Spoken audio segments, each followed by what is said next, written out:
राग ହେଉଛି ब्रह्मचंडाल। मनुष्य ठारू आरंभ करी पशुपक्षी पर्यंत समस्ते समय आसिले निज निज भितर थिबा क्रोध बा राग रोष देखाई थांती।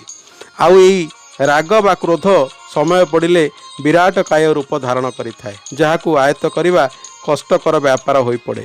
उदाहरण रे आमे मनुष्य, षंढ, बिराड़ी और कुकुर इत्यादि पशु हावभाव और चालीचलन को देखिले सबकिछि जानीपर, किंतु रागर पर मुहूर्त जदि कहीं मन जणिला कथा बा काम करदिए तेबे से राग पानी फुटका परि मिल जाए। दर्शक बंधु, यही एक कथा बा भावना उपरे आधारित कहानीटी कहूची।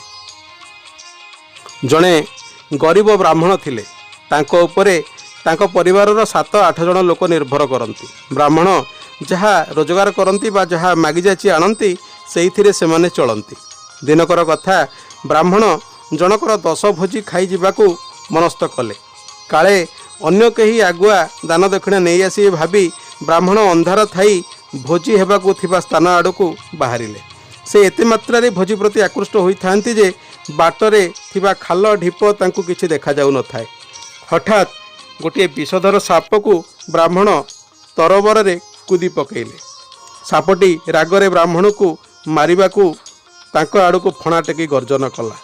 ब्राह्मण सापटीर राग देखि जानी पारिले जे सापटी निश्चय तांको पादरे कुदी हो जाइछि।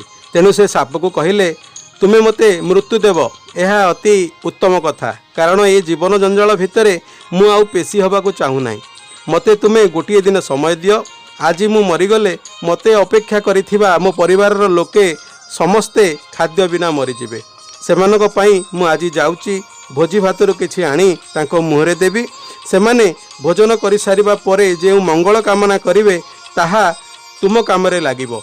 तुमे मारिबो निश्चित, मु मरिबा निश्चित। तेणु मो कथा मान, आजिक मते छाड़ी दियो। काली ठीक एई समय रे मु तुम पाखरे मरिवा पई पहुँची जिबी। ब्राह्मण ठारू एतक शुणी सारिबा परे साप बिचरा ब्राह्मण को जीवाकू देला। ब्राह्मण भोजी हेउथिबा स्थान को जाई निजे अल्प किछि खाई ता परिवार लोकंको पई भोजी भात नहीं आसिला। सेमाने भोजी खाई आश्वस्ति लाभ कले।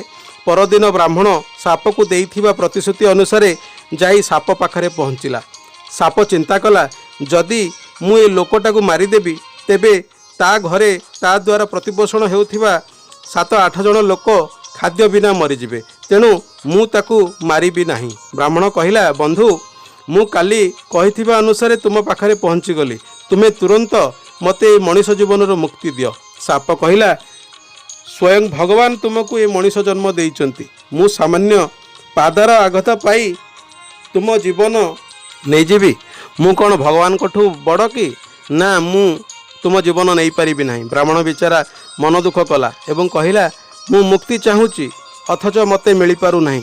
मु केउ जन्म रे केउ पुण्य करिथिली कि जानी तुम भली महत जीव को पाई धन्य होई गली।